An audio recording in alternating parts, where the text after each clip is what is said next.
Hello, welcome back to our first stitching video.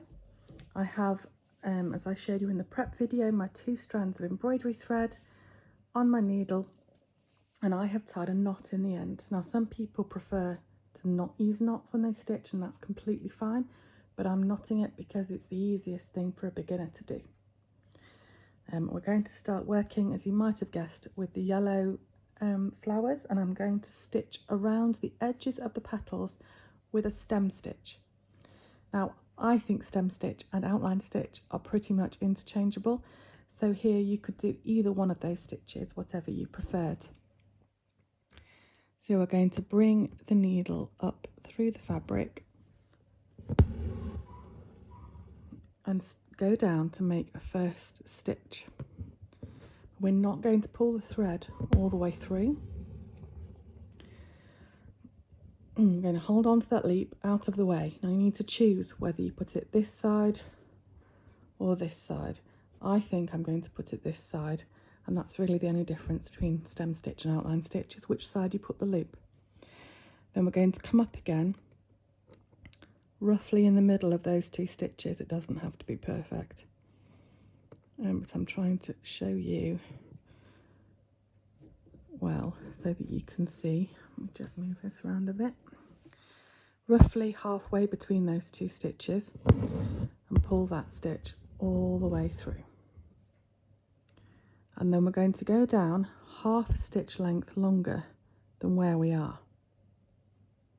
Roughly, again, it's all done by eye, and there's no right or wrong in terms of whether you want to do them long stitches or short stitches, but the longer your stitches are, the less twisted the outline will be, and therefore the smaller the stitches, the more twisted. Did I just say that?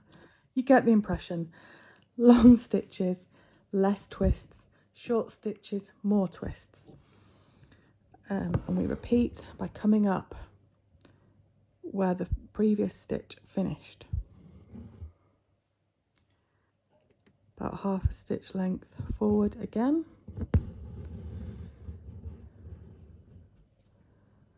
And up where the previous stitch finished, or very close. Now, as you move around the points of the petals, you will need to decrease the stitch length, otherwise the stitches won't curve nicely around the petal. So start making those a little bit smaller.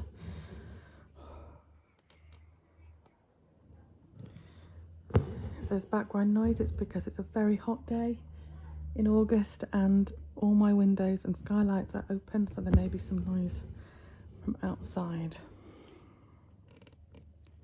For these flowers, I have just stitched all the way around the outside of all of the petals. And as you can probably see from the picture on your printed instructions, there are beads in the centre of the flowers.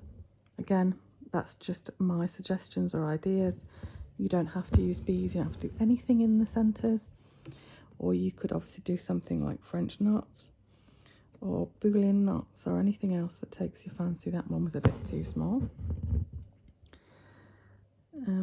but you get the idea, hopefully, of what I'm doing.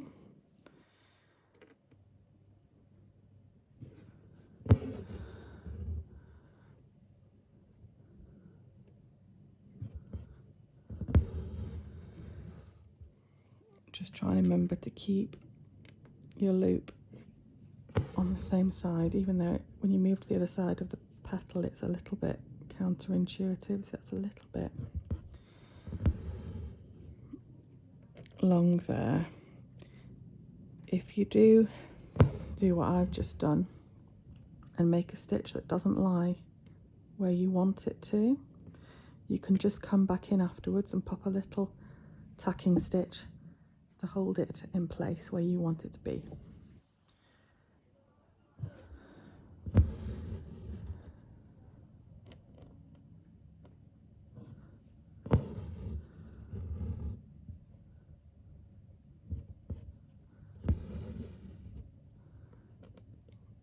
you can decide whether or not you want the stitches, the petals to go all the way up. You could carry on making, you know, create an invisible line up to the center if you wanted to, or you can do what I have chosen to do, which is then to stop there. So I've gone back down to the back of the fabric without starting the next stitch, and then I'm going to come up over here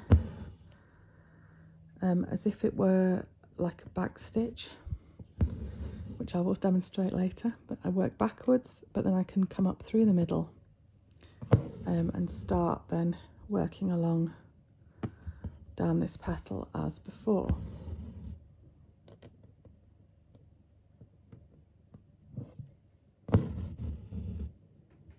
Like that. And as you can see, I'll get you my original hoop to show you. That is what you end up with once you've gone around the outline. And obviously there's some nice beads in the middle there. So now we're going to move on, and I'm going to show you another stitch type on another flower. Let me move this out of the way over here so it doesn't get tangled, because I'm going to finish this off later. But for the purposes of this video, I have another colour. All the thread colours and where I've used them are all on the printed pattern for you in your kit. Just pop a knot in the end of that. Oh, one thing I haven't mentioned is it's always a good idea to trim off the tail close to your knot, otherwise you can pull the tail ends of the thread through onto the front of the fabric. Now I am going to work on this flower over here, and I'm going to just do some long straight stitches up the centres of the petals. And straight stitches are simply what you would expect from the name. So we're going to go up either at the end of the petal or in the centre, and I'm going to work about 3/4 of the length of the petal, and I'm going to come back down and I'm going to put a stitch next to this first stitch, but I'm going to make it a little bit shorter. So almost mimicking the fact that the petals taper. And I'm going to do the same on the other side.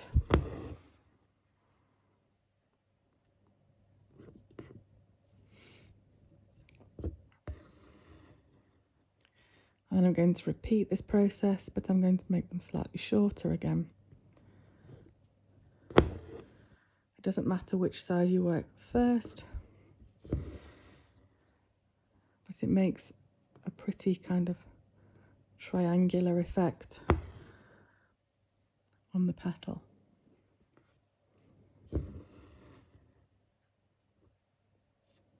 Yeah? And then we would simply start again doing the same thing on the next petal along.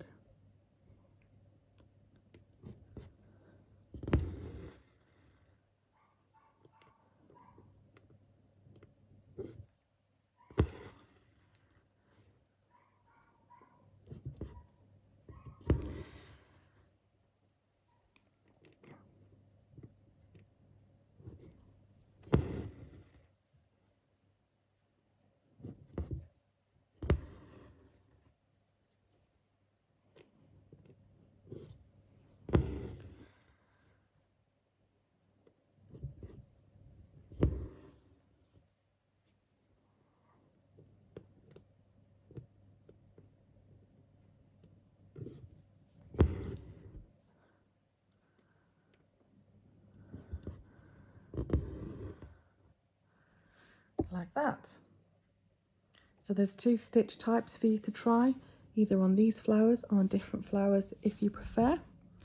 I hope that was helpful. Please come back and join me for the next video. Thank you. Bye.